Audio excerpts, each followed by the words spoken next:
Au nom du Père et du Fils et du Saint-Esprit, ainsi soit-il. Guerrière d'un nouveau genre, Jeanne a remporté sans la souiller jamais la triple palme de la virginité, de la victoire et du martyre. C'est par ces quelques paroles que le cardinal Pie, évêque de Poitiers, résume toute la vie et les vertus de sainte Jeanne d'Arc. Elle a remporté la triple palme de la virginité, de la victoire sur les ennemis et du martyre. Il serait dommage de réduire toute la vie, toutes les vertus de sainte Jeanne d'Arc à la deuxième uniquement, à celle de la victoire. La victoire sur les ennemis, c'est ce qui est le plus éclatant, le plus visible aux yeux même de ceux qui ne croient pas en Dieu. Cependant, on ne peut expliquer cette palme de la victoire que par celle des deux autres, par la virginité et le martyre, autrement dit par la sainteté. Le bon Dieu, vous le savez, fait parfois de grandes choses avec des instruments faibles, des instruments qui ne sont pas du tout en rapport avec l'effet produit. Ainsi, dans l'histoire sainte, on voit bien souvent ce genre d'événements où le bon Dieu veut faire quelque chose de grand, quelque chose d'éclatant, une grande victoire. Il va se servir d'instruments très faibles.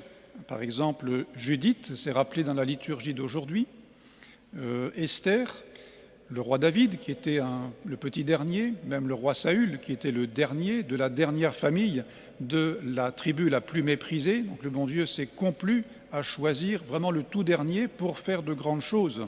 Gédéon aussi, les apôtres, la Vierge Marie, bien sûr, toutes ces causes secondes qui sont apparemment aux yeux du monde très faibles, très petites, ont été choisies par le bon Dieu pour manifester sa propre puissance. En voyant ces grands faits, on ne peut que dire « le doigt de Dieu est là », c'est le bon Dieu qui agit. Eh bien, il en est de même pour sainte Jeanne d'Arc. Si ce qu'a fait Jeanne avait été fait par un grand capitaine, un homme aguerri, qui ait une grande connaissance de l'art militaire, une grande connaissance des choses de la politique, on n'aurait pas vu l'œuvre de Dieu. Et ce chef n'aurait eu besoin que d'être un bon chef, de bien connaître son métier. Et on se serait dit, la victoire a été causée par ce chef, parce qu'il a fait son métier, tout simplement. Mais Dieu a agi par Jeanne. Et alors, on voit l'œuvre de Dieu.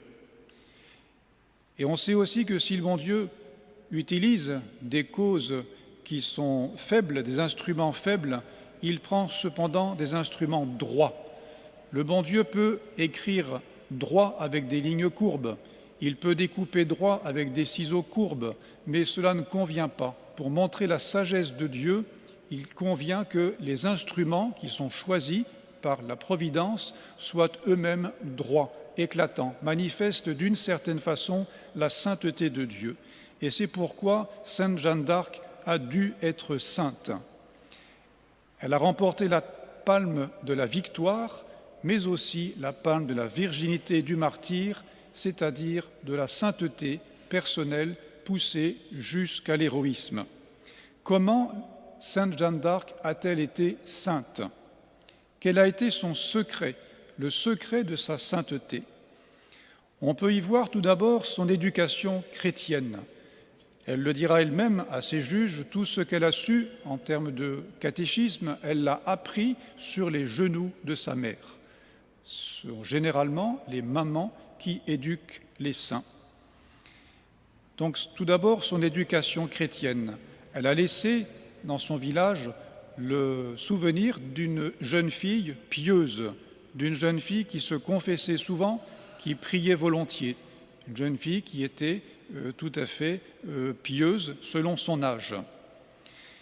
Mais tout particulièrement au cours de sa vie qui a été très mouvementée, même si elle a été courte, par la pratique des sacrements et tout spécialement par le sacrement de la confession. Confession pour elle-même tout d'abord et aussi pour ceux qui étaient sous ses ordres.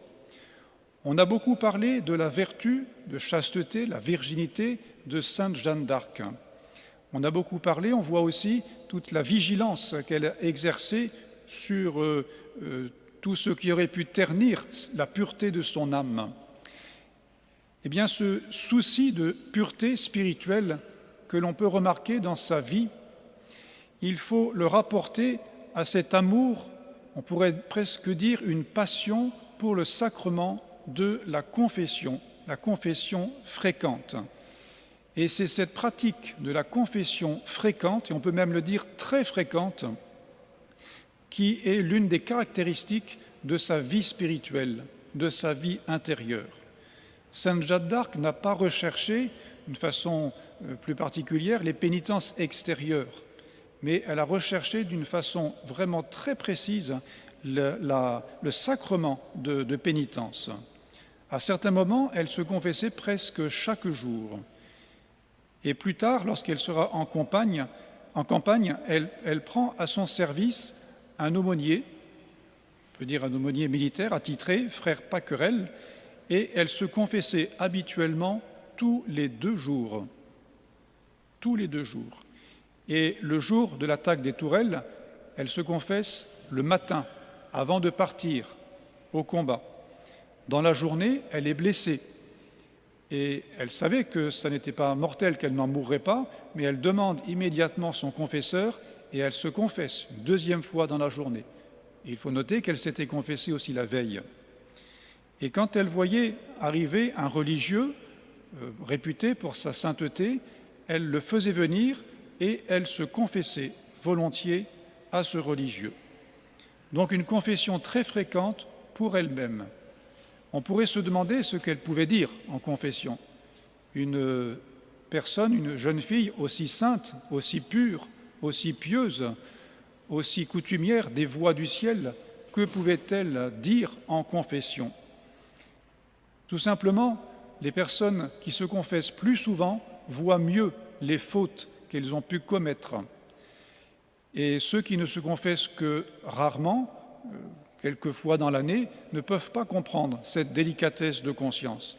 Sans doute, il n'est pas utile de faire comme Sainte Jeanne d'Arc, mais il est bien de comprendre cette sainteté, cette délicatesse de conscience qui fait qu'à la lumière divine, les plus petits péchés apparaissent alors qu'ils n'apparaissaient pas à celui qui est plus coutumier de la tiédeur et de ses fautes.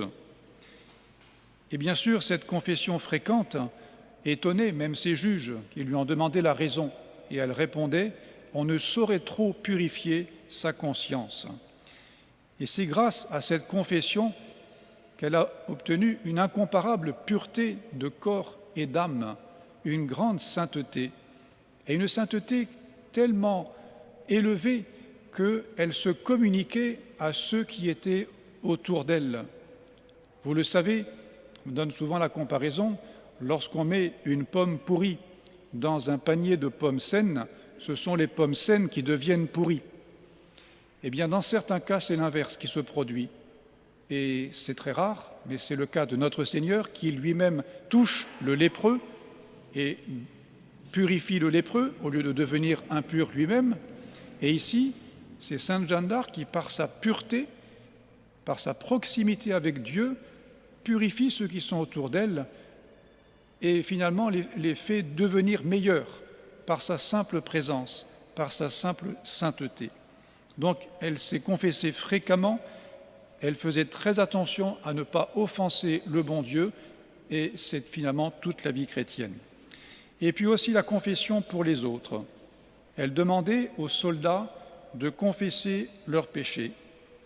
Et depuis qu'elle était devenue un petit peu comme leur capitaine, elle se croyait obligée de veiller au salut de l'âme de ses soldats. Elle le disait elle-même, c'est le péché qui cause les défaites. Si nous voulons réussir, il faut être pur. Et elle demandait à ses soldats de se confesser avant les combats. Lorsqu'elle présenta sa bannière pour qu'on puisse prier devant elle, eh bien, elle ne voulait pas que les soldats qui ne s'étaient pas confessés se mêlent aux prêtres, Et elle dit alors aux soldats, si vous voulez prier devant ma bannière, allez d'abord vous confesser. Et elle a demandé à des prêtres d'être présents pour se tenir à la disposition des soldats qui désiraient se confesser. Et même l'ennemi tombé était pour elle une personne, une âme à sauver. Un jour, un soldat français avait blessé grièvement un prisonnier anglais. Ce sont des choses qui arrivent à la guerre. Alors, elle descend de cheval, elle relève le mourant, tient sa tête entre ses mains, elle appela un prêtre pour qu'il se confesse. Et elle attend jusqu'à son dernier soupir. Ce n'est pas parce qu'il est ennemi qu'il ne faut pas s'occuper de son âme. Et son confesseur témoignera, « Je me rappelle qu'il y eut un jour beaucoup d'Anglais tués, et Jeanne se lamentait beaucoup, elle pleurait. Pourquoi pleurait-elle » Il continue en disant, « Ils avaient été tués sans confession, et elle pleurait beaucoup sur eux, parce qu'ils avaient été tués sans confession. » Voyez à quel point, finalement, le secret de la sainteté de Sainte Jeanne d'Arc, c'est la pureté de l'âme, et la pureté de l'âme obtenue par la confession fréquente, par le désir d'une grande pureté d'âme, parce qu'on est proche du bon Dieu. Le catéchisme du Concile de Trente nous rappelle ce lien qu'il y a entre la confession et la sainteté. Voici ce que dit le catéchisme du Concile de Trente.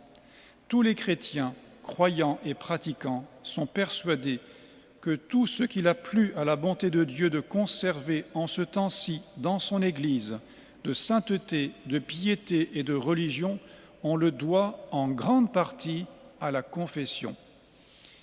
Il ne faut donc pas s'étonner que l'ennemi du genre humain, qui voudrait par ses satellites et ses ministres détruire la foi catholique jusque dans ses fondements, ait fait tous ses efforts pour renverser cette sorte de citadelle de la vertu chrétienne.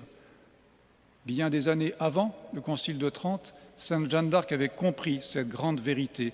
Elle pratiquait cette confession pour la plus grande pureté de son âme, et aujourd'hui encore, en ce point-là, elle est un modèle pour nous. Au nom du Père et du Fils et du Saint-Esprit, ainsi soit-il.